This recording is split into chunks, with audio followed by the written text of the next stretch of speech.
everyone, my name is Evie Lupine. Welcome back to my channel, and today I have another video for you all today. Honestly, just buckle up because I don't know where this train is going and I don't know when it's gonna come to its final destination. Because I was asked a question that I was not expecting to have to answer, and it kind of broke my brain.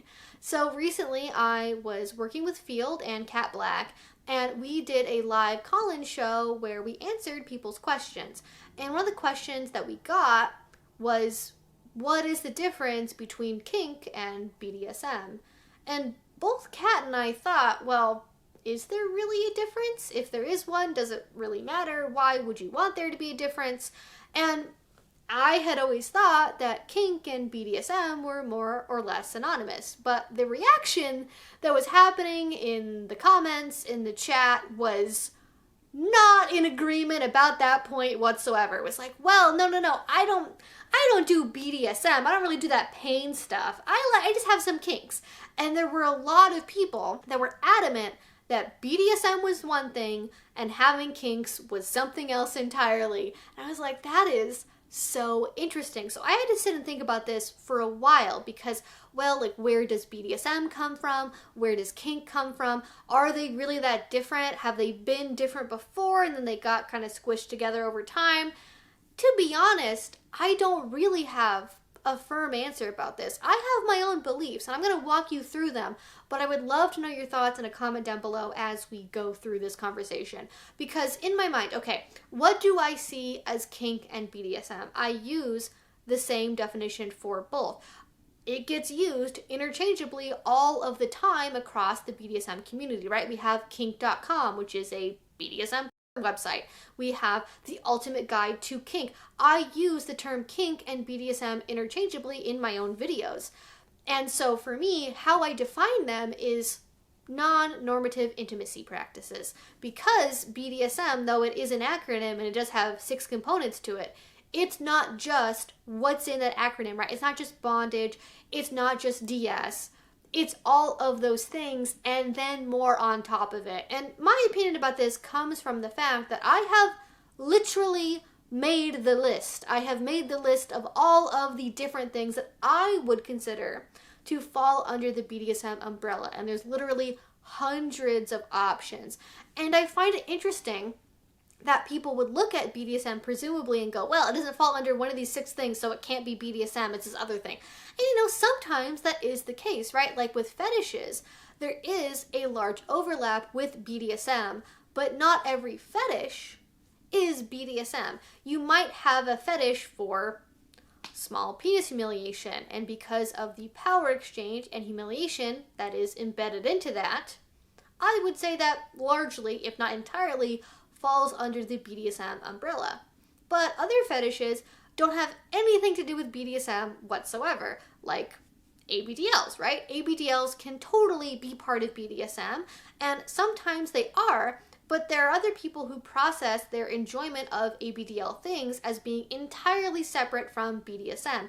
And I get why there would be that separation, because it can go into BDSM places, especially when you are focusing more on maybe the humiliation or the power exchange or the role play aspect of it, but other aspects of it might not be so closely tied to BDSM. And I do also think there is a difference between doing a BDSM thing and doing BDSM and being a part of the BDSM community. I don't think you have to be part of the community in terms of being part of a dungeon or going to munches or going to social events. I don't think you have to do those things in order for what it is you are doing to count as BDSM.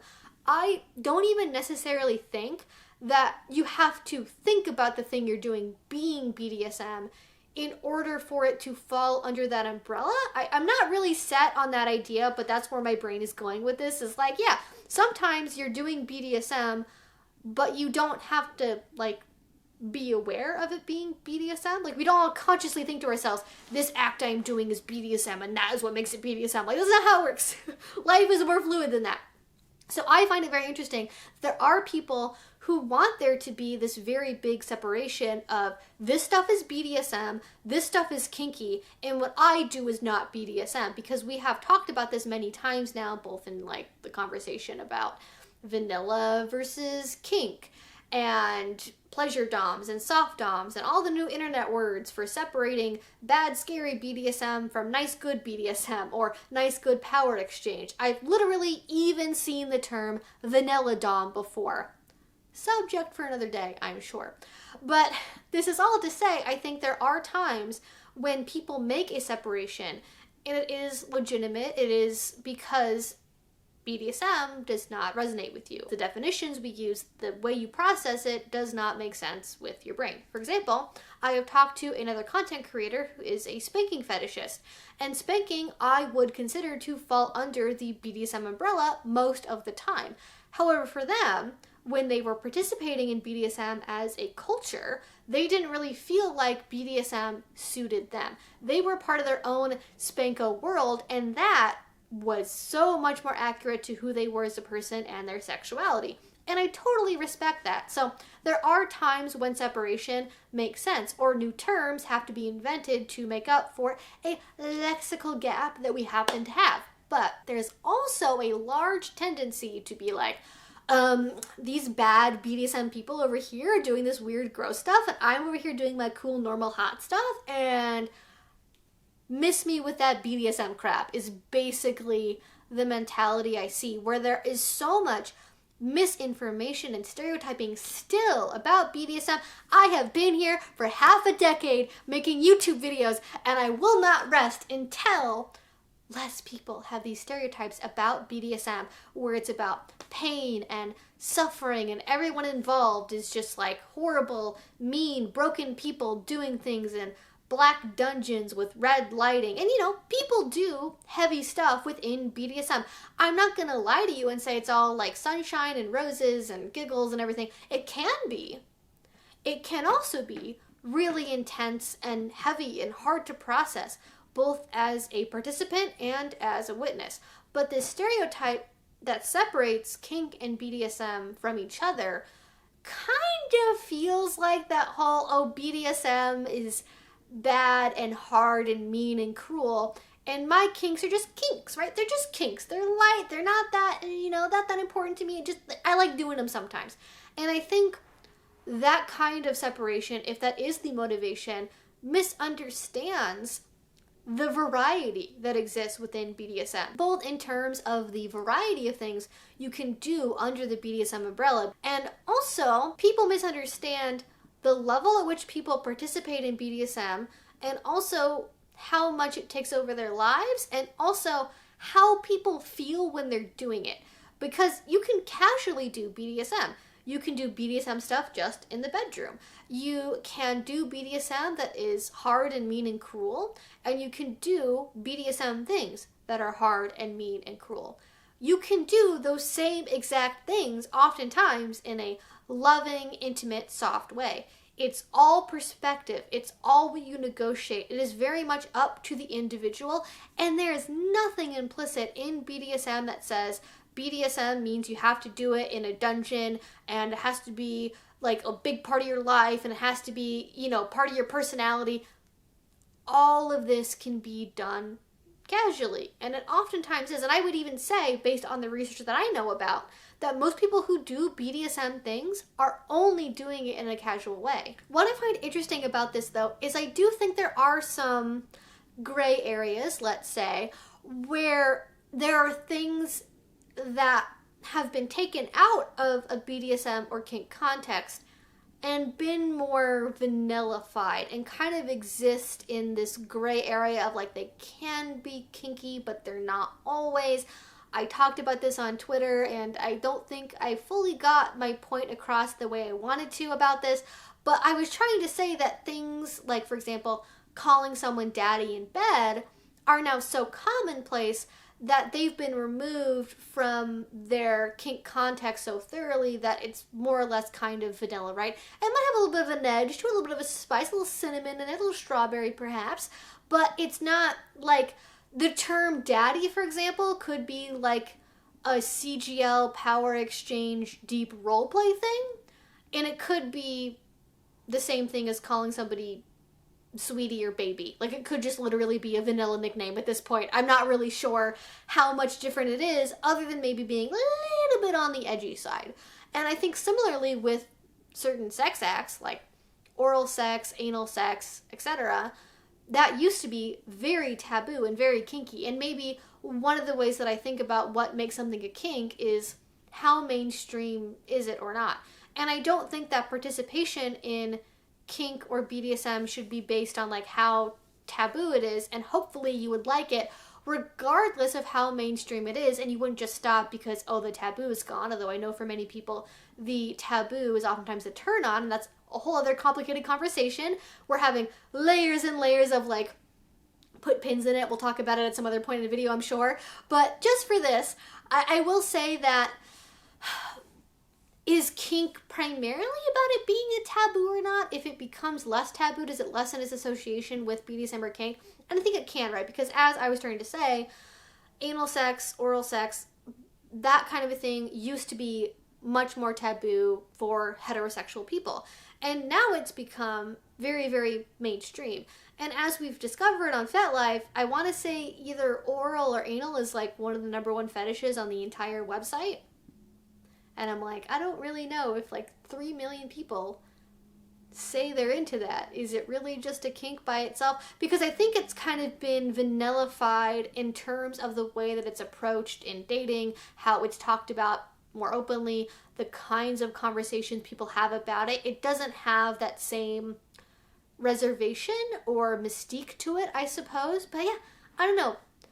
Kinks being normalized, becoming less kinky, and where those borders exist on the fringes of BDSM. And I think maybe if I had to think about this, there's sort of like BDSM is a big circle, and then kink is also another really big circle that basically overlaps almost entirely perfectly with BDSM, but there's like a little edge, a little bit of a corona perhaps around just the fringes of BDSM, where we have kinks that don't really quite fit into BDSM and are edging more into being vanilla. And I don't know, right? Because there's like things like hair pulling or spitting in the bedroom that can be done in a BDSM way, but it can also not be done in a BDSM way to be kind of vanillified, I guess. But is that like, is it just a kink? Like, would I say, oh, if spitting is like just a kink and not a BDSM thing? I don't know. It's so confusing. It's so complicated because for me, and my bias here is because I am part of the BDSM community and we use kink interchangeably. I do see them as being interchangeable, but maybe for other people there is a meaningful distinction between, oh, BDSM stuff and kink stuff. But from my perspective, where I see people draw the line between this is BDSM, this is kink, is a little bit faulty, because so many things can be part of BDSM that people don't always consider to be part of BDSM because of their own limitations of how they see what BDSM is. And I hope we can get over that stereotyping. Okay, this is weird for me because I normally don't end videos this soon, but I think I said what I need to say about this. And honestly, if you are somebody who thinks I'm kinky, I do kink things, but I think that's very separate from BDSM, I would love to know what it is that you think about this, why you have that mentality, how you think about your kinks as being different from BDSM, where that comes from. Did you go to a BDSM dungeon and you didn't like it? Like, what's the story there? Because I would definitely love to know. And I will actually add, because I had a second to think about this, I think that this explains a lot of the interactions I've had on dating apps where people will say, oh, I'm just kinky. And then when it gets into actual BDSM, they're pretty uncomfortable about it.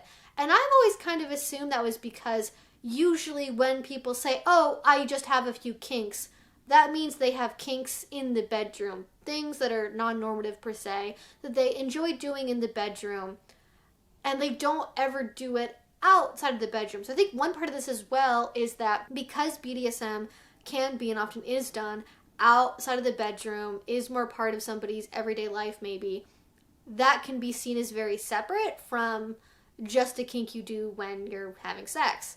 And I find that so interesting because obviously you can also do BDSM just in the bedroom, and I don't really know where the lines are. So anyways, this is my ramble. This is my rant. I would love to know your thoughts in a comment down below. What do you think about this? Did you even really think about kink and BDSM being all that separate? Do you think they should be? Do you think they used to be? Let me know everything in a comment down below. I think where I have settled on this is like, in my spaces, kink and BDSM are largely synonymous, and I will probably continue to use them in that way, but there are some people who do make a separation, and I think I just need to be curious about where that separation comes from and what is that person's motivation for separating it, and that there is kind of this edge of like, most things that are kinky are BDSM, but sometimes, especially when it's just like one or two things in the bedroom, you might have something that's kinky without it being full on BDSM, and maybe that's kind of where we're seeing things like calling somebody daddy going. I don't know. Interesting stuff. Love to hear your thoughts. And if you did enjoy this and you want to see more from me, please do subscribe because I make videos twice a week about all sorts of kink and BDSM content. Sometimes rambles like this, sometimes more polished 101 videos, research, deep dives, hot takes on social media things going on, all on this channel. And finally, if you want to support what I do, the best way to do that is with Patreon. A link to that will be down below. If you do already support me there, thank you so much. It means the absolute world to me. And until I see you all next time, I hope you have a great rest of your day and a great rest of your week. Bye-bye.